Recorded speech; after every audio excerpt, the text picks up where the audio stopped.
France Bleu Héros Matin.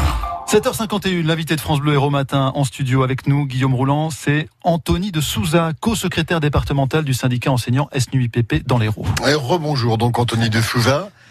Il y a 10 jours, lors de sa conférence de presse à l'Élysée, où il a annoncé donc ces mesures très attendues, Emmanuel Macron a indiqué qu'il n'y aurait pas de fermeture d'école à la prochaine rentrée en France sans l'accord des maires. Alors pour faire le lien avec ce dont on parlait avant, est-ce que vous êtes plutôt content ou plutôt mécontent, Anthony de Souza ? Là, ce qui est certain, c'est que effectivement, il y a eu des annonces qui ont été faites sur l'école. Donc, c'est une première prise en compte de mécontentement qui se manifeste autour de l'école. Celle sur les fermetures d'école, en réalité, elle ne change pas grand-chose. C'est bien une annonce.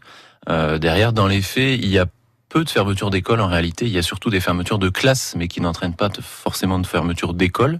Par exemple, dans l'Hérault, il n'y a aucune fermeture d'école qui était prévue pour la rentrée. Donc, pour l'Hérault, c'est une annonce qui ne sert à rien. Pour l'Hérault, ça ne changera rien.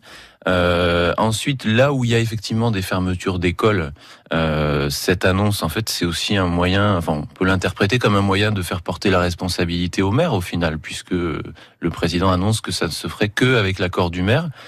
On voit mal comment ça va se faire, mais en tout cas, ça n'aura pas un effet énorme. Et on voit mal un maire dire oui à une fermeture, c'est ça que vous voulez dire ? Forcément, oui, un maire de village, en général, il est attaché à l'école de son village, et bon. Sauf qu'on s'interroge quand même sur la marge de manœuvre des maires, parce qu'un maire peut effectivement s'opposer à la fermeture d'une école, mais il faut les moyens qui vont avec pour qu'une école soit maintenue. Et là, c'est pas le maire qui décide. Non, effectivement. Donc c'est une annonce qui est assez floue au final. Là aussi, il va falloir voir les précisions, sachant que, comme je vous le disais, pour l'Hérault, pour l'instant, ça ne changera rien, en tout cas pour la rentrée. Qu'est-ce que le président pouvait dire d'autre ? Là, il s'exprime sur les fermetures d'école. Oui. Il peut en revanche difficilement, parce que là c'est beaucoup plus compliqué, ça fait appel à des statistiques, etc. Il peut difficilement s'exprimer sur les fermetures de classe, en revanche. Or, vous dites, c'est véritablement là le problème. C'est pas les fermetures d'école, c'est les fermetures de classe. Si on regarde, il y a effectivement un problème sur les effectifs par classe, le nombre d'élèves par classe. D'ailleurs, il a aussi fait des annonces à ce sujet-là. Oui, pas plus de 24 élèves par classe pour toutes les grandes sections maternelles, CP et CE1. C'est ça. Ça, c'est du concret quand même. 3 niveaux de classe. Là, c'est une annonce qui, sur le papier, nous paraît très bien. Nous, ce qu'on demande, c'était pas plus de 25 dans toutes les classes, de la maternelle au CM2, et pas plus de 20 en éducation prioritaire. Donc là, c'est une première prise en compte d'une demande, effectivement. Sauf que il faut regarder derrière quels sont les moyens qui seront mis en place. Parce que là, on a une annonce qui est jolie sur le papier, mais quels moyens sont mis en place pour l'assurer ? Pour l'instant, aucun. Parce que pour que effectivement on dépasse pas ce seuil des 24 ou ce plafond plus exactement des 24, ça veut dire qu'il faut combien de postes derrière pour assurer ça ? Alors sur les annonces qui ont été faites sur les effectifs, ça a été chiffré à 10 000 postes au niveau national à créer. Supplémentaires, oui. 10 000 postes supplémentaires à créer. Et alors sur l'Hérault, on a fait des statistiques.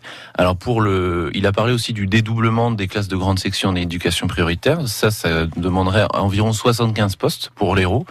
Et alors pour les classes à 24, ça on n'a pas les statistiques, mais donc au moins une centaine de postes à créer, et là pour l'instant on les a pas du tout. On est à combien aujourd'hui ?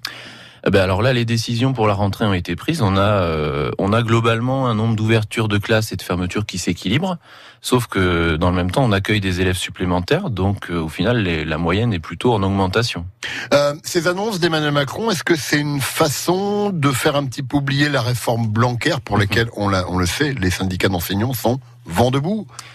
Oui, les syndicats d'enseignants et les enseignants plus globalement qu'on représente. Qu'est-ce que vous lui reprochez surtout à cette réforme Blanquer ? Alors c'est un peu difficile à expliquer parce que c'est une loi qui accumule des mesures qui paraissent assez disparates, des mesures techniques. Donc c'est une loi qui globalement n'apporte pas grand-chose de positif, parce que quand on fait une loi sur l'école, on peut se demander qu'est-ce qu'elle apporte dans l'intérêt de la réussite des élèves.